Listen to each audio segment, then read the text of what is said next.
ಎಲ್ಲ ಕರ್ನಾಟಕದ ಜನತೆ ಮತ್ತು ಇಡೀ ಭಾರತದಲ್ಲಿ RCB ಗೆಲ್ಲಬೇಕು ಅಂತೇಳಿ ಬಹಳ ಕಾತರದಿಂದ ಇದ್ದಾರೆ.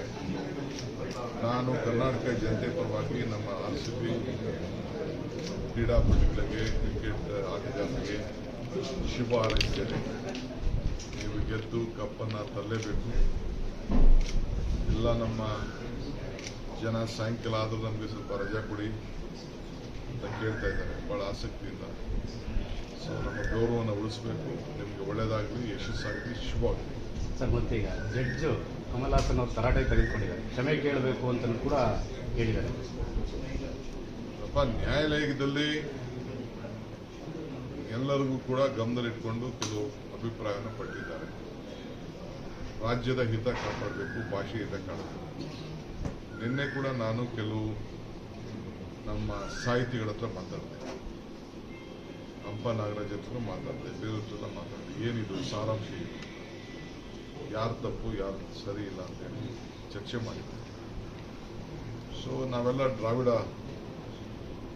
ಭಾಗಕ್ಕೆ ಸೇರಿದಂಥವ್ರು, ಮೇಲು ಕೀಳು ಅನ್ನೋದು ಏನಿಲ್ಲ. ಎಲ್ಲರೂ ಒಟ್ಟಿಗೆ ಒಂದೇ ಸಂದರ್ಭದಲ್ಲಿ ಒಂದೊಂದು ಭಾಷೆಯಿಂದ ಎಲ್ಲ ಕೂಡ ಬಂದಿದೆ. ನಾವು ಭಾಷೆ ಮಾತಾಡ್ಬೇಕಾದ್ರೆ ತೆಲುಗುದು ಕೆಲವು ಅಕ್ಷರಗಳು ಕಾಣ್ತದೆ, ತಮಿಳು ಮಾತಾಡ್ಬೇಕಾದ್ರೆ ಕೆಲವು ಅಕ್ಷರಗಳು ಬರ್ತದೆ, ಮಲಯಾಳಿ ಮಾತಾಡ್ಬೇಕಾದ್ರೆ ಬರ್ತದೆ, ಕನ್ನಡ ಮಾಡ್ತದೆ. ಸೊ ಇದಕ್ಕೆ ನಾನು ಅದು ವೈಯಕ್ತಿಕವಾಗಿ ಭಾಳ ಹಟ್ಟದಲ್ಲೇ ಇದ್ದಾರೆ. ನಮ್ಮವರು ಕೂಡ ಸ್ವಲ್ಪ ಲಿಮಿಟೇಷನ್ ಇರಬೇಕು. ನಮ್ಮ ರಾಜ್ಯದ ಹಿತ ಕೂಡ ನಾವು ಪ್ರೊಟೆಸ್ಟ್ ಅಂತೂ ಮಾಡಿದ್ದೀವಿ, ಅದಕ್ಕೆ ಪ್ರೊಟೆಸ್ಟ್ಗೆ ಎಲ್ಲ ಥರದ ಗೌರವ ಕೂಡ ಇದೆ. ಸೊ ಜಡ್ಜ್ ನ್ಯಾಯಾಲಯಕ್ಕೆ ಹೋಗಿದೆ, ನ್ಯಾಯಾಲಯ ಏನು ಆದೇಶ ಕೊಟ್ಟಿದೆ ಎಲ್ಲರೂ ಪಾಲನೆ ಮಾಡಬೇಕು. ಅದಕ್ಕೆ ನಂದು ಕೂಡ ಸಹಮತ ಇದೆ. ಅಂದರೆ ಪ್ರಹ್ಲಾದ್ ಜೋಶಿ ಹೇಳ್ತಾರೆ, ಮಿತ್ರ ಪಕ್ಷ ಆಗಿರೋದ್ರಿಂದ ಇಲ್ಲಿ DK ಶಿವಕುಮಾರ್ ಮತ್ತೆ ಸಿದ್ದರಾಮಯ್ಯ ಸಾಫ್ಟ್ ಆಗಿದ್ದಾರೆ ಕಮಲ್ ಹಾಸನ್ ಪರ ಮಾತಾಡೋದಕ್ಕೆ. ಕಮಲ್ ಹಾಸನ್ ಸಾಫ್ಟ್ ಅಲ್ಲಲ್ಲಿ, ಇದು ಭಾಷೆಗೆ, ಜಾತಿಗೆ, ರಾಜ್ಯಕ್ಕೆ ಜಗಳ ಮಾಡ್ಸೋಣ. ಅವರು ಯಾವಾಗಲೂ BJPಯವರು ಭಾಗ ಮಾಡೋರು, ನಾವು ಯಾವಾಗಲೂ ಒಂದು ಮಾಡೋರು. ಅವರು ಕತ್ರಿ, ನಾವು ಸೂಜಿ.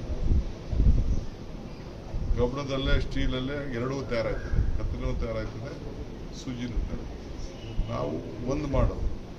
ಬೆಳಗ್ಗೆ ಸಾಯಂಕಾಲ ಇಲ್ಲಿರೋಂಥ ಜನಕ್ಕೆ ಯಾವುದೋ ಒಂದು ರೂಪಕ್ಕೆ ಏನಾದ್ರು ತಿರುಗಿದ್ರೆ ಯಾರಿಗೆ ಹೊಣೆ? 50,000 ಜನ ಹೊಸರು ಹೋಗ್ತಾರೆ, ಬೆಂಗಳೂರಲ್ಲಿದ್ದಾರೆ. ಅಲ್ಲಿಂದ ಇಲ್ಲಿಗೆ ಬರ್ತಾರೆ ವಾಸಕ್ಕೆ, ಇಲ್ಲಿಂದ ಕೆಲಸಕ್ಕೆ ಅಲ್ಲಿಗೆ ಹೋಗ್ತಾರೆ. ಇವೆಲ್ಲ ಯಾರ ಜವಾಬ್ದಾರಿ? ನಾಳೆ ಹೆಚ್ಚು ಕಮ್ಮಿ ಆಯ್ತು ಅಂದರೆ ಅವೆಲ್ಲ ಸಣ್ಣ ಸಣ್ಣ ವಿಚಾರಕ್ಕೆ ಆಯ್ತು, ಅವ್ರು ತಪ್ಪು ಮಾಡಿದ್ರೆ ಅವ್ರು ಕ್ಷಮಾಪಣೆ ಕೇಳ್ತಾರೆ. ಅದು ಎಲ್ಲೆಲ್ಲಿಗೂ ಇರಬಾರ್ದು. ಈಗ ನ್ಯಾಯಾಲಯಕ್ಕೆ ಹೋಗಿದೆ, ನ್ಯಾಯಾಲಯದಲ್ಲಿ ಅವರು ಹೇಳಿದ್ದಾರೆ ಕ್ಷಮಾಪಣೆ ಕೇಳಂತ. ಖಂಡಿತ ಅವರು ಗೌರವ ಕೊಟ್ಟು ಕ್ಷಮಾಪಣೆ ಕೇಳ್ತಾರೆ ಅಂತ ನಾನು ಭಾವಿಸ್ಕೊಂಡಿದ್ದೆ. ಅಷ್ಟೇ. ನಮಗೆ ಬೇರೆ ನಮ್ಮವರೆಲ್ಲ ಕನ್ನಡ ಸಂಘಟನೆಯಲ್ಲಿ ನಾನು ರಿಕ್ವೆಸ್ಟ್ ಮಾಡ್ತೀನಿ, ಇದು ಬೇರೆ ಬೇರೆ ವಿಕೋಪಕ್ಕೆ ತೆಗೆದುಕೊಂಡು ಹೋಗಬಾರ್ದು. ನೀವು ಹೋರಾಟ ಮಾಡ್ತಾ ಇದ್ದೀರಿ, ಅದಕ್ಕೆ ಕೋರ್ಟ್ ಒಬ್ಬರೇ ಅವರು ಕೋರ್ಟ್ಗೆ ಹಾಕಿದ್ರು ಅಂತ ನಾನು ಮಾಧ್ಯಮದಲ್ಲಿ ನೋಡಿದ್ದೀನಿ. ಕೋರ್ಟು ಒಂದು ತೀರ್ಪು ಕೊಟ್ಟಿದ್ದಾರೆ, ಒಂದು ಸಲಹೆ ಕೊಟ್ಟಿದ್ದಾರೆ ಅಂತ ಹೇಳಿದ್ದಾರೆ. ಬಹುಶಃ ಅವ್ರು ರೆಸ್ಪೆಕ್ಟ್ ಮಾಡ್ತಾರೆ. ನೋಡಿ, ಸ್ಕೂಲ್ನ ಯಾರು ಕಾನೂನನ್ನು ಕೈ ತೆಗೆದುಕೊಳ್ಳಿಕ್ಕೆ ಆಗೋದಿಲ್ಲ. ನಮಗೆ ಮಕ್ಕಳ ಭವಿಷ್ಯ ಇಂಪಾರ್ಟೆಂಟು. ಯಾವ ಕಾಂಗ್ರೆಸ್ ಲೀಡರ್ ಆಗಿರಲಿ, ಯಾರೇ ಆಗಲಿ, ಯಾರನ್ನೂ ಸ್ಪೇರ್ ಮಾಡೋದಿಲ್ಲ. ನಾನು ಪೊಲೀಸ್ ಕಮಿಷನರ್ಗೆ, DDPIಗೆ, DC-ಗೆ ಕಾನೂನಲ್ಲಿದೆ, we can take over institution. ಬಹುಶಃ ಬೆಂಡ್ ಮಾಡಲಿಲ್ಲ ಅಂತಂದರೆ ಇದನ್ನೆಲ್ಲ ನಾವು ಮಕ್ಕಳ ಮೇಲೆ, ನಾವು ಶಾಲಾ ಶಿಕ್ಷಕರ ಮೇಲೆ, ಸ್ಕೂಲ್ ಮೇಲೆ ಅಲ್ಲಿ ಮಾಡೋಕ್ಕಾಗಲ್ಲ. ಕಾನೂನು what is legal acting is different. ನಾನು ಇನ್ಸ್ಟಿಟ್ಯೂಷನ್ ಅಂತ ಅಂದಮೇಲೆ ಅದು public, it is not a private property. Any charitable institution or private. ಈಗ ನಾನು ಸಂಸ್ಥೆ ನಡೆಸ್ತಾ ಇದ್ದೀನಿ, ನಾನು ಸುಮ್ಮನೆ ವಾರಸ್ದಾರ ಅಷ್ಟೇ, ನಾನು ಮಾಲೀಕನಾಗ್ಲಿಕ್ಕೆ ಆಗೋದಿಲ್ಲ. ಅದು ಎಲ್ಲ ಸಂಸ್ಥೆಯವರು ತಿಳ್ಕೊಳ್ಬೇಕು. Whatever may come, we will protect the interest of the students, parents and the teachers. ಎಲ್ಲರೂ ಸ್ವಲ್ಪ ಕಾನೂನಿಗೆ ಗೌರವ ಕೊಡಬೇಕು. No one is permanent. Visit ಮಾಡ್ತೀರಾ? ಅವಶ್ಯಕತೆ ಇದ್ದು ಸಾರ್ಟ್ ಔಟ್ ಆಗಲಿಲ್ಲ ಅಂದರೆ ಖಂಡಿತ ವಿಸಿಟ್ ಮಾಡ್ತೀನಿ. ನಾನು ಬೆಂಗಳೂರು, ಯಾಕೆಂದರೆ ಅಷ್ಟು ಜನ ಪೇರೆಂಟ್ಸು, ಟೀಚರ್ಸು ಎಲ್ಲ ಬಂದು ನನ್ನ ಭೇಟಿ ಮಾಡಿ ಕೇಳ್ಕೊಂಡಾಗ ಒಬ್ಬ ಡಿಸ್ಟ್ರಿಕ್ಟ್ ಮಿನಿಸ್ಟರ್ ಆಗಿ ನಾನು ಹೋಗಲಿಲ್ಲ ಅಂತಂದ್ರೆ ತಪ್ಪಾಗ್ತದೆ. ನಾನು ಫೋನ್ ಮಾಡಿ ಹೇಳಿದ್ದೀನಿ, ಇದನ್ನು ಸಾರ್ಟ್ ಔಟ್ ಮಾಡಬೇಕು ಅಂತ. ಆಗಲಿಲ್ಲ ಅಂತ ನಾನು ವಿಸಿಟ್ ಮಾಡ್ತೀನಿ. Sir, today is RCB's fight. ನೋಡಿ, ಸ್ಕೂಲ್ನ ಯಾರು ಕಾನೂನನ್ನ ಕೈ ತೆಗೆದುಕೊಳ್ಳಿಕ್ ಆಗುದಿಲ್ಲ. ನಮಗೆ ಮಕ್ಕಳ ಭವಿಷ್ಯ ಇಂಪಾರ್ಟೆಂಟು. ಯಾವ ಕಾಂಗ್ರೆಸ್ ಲೀಡರ್ ಆಗಿರಲಿ, ಯಾರೇ ಆಗಲಿ, ಯಾರನ್ನೂ ಸ್ಪೇರ್ ಮಾಡೋದಿಲ್ಲ. ನಾನು ಪೊಲೀಸ್ ಕಮಿಷನರ್ಗೆ, DDPIಗೆ, DC-ಗೆ ಕಾನೂನಲ್ಲಿದೆ, we can take over institution.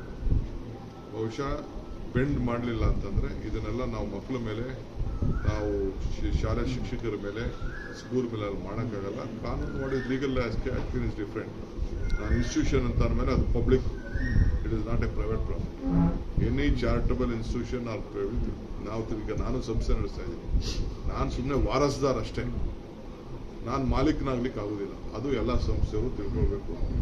What ever may come, will protect the interest of the students, parents and the teachers.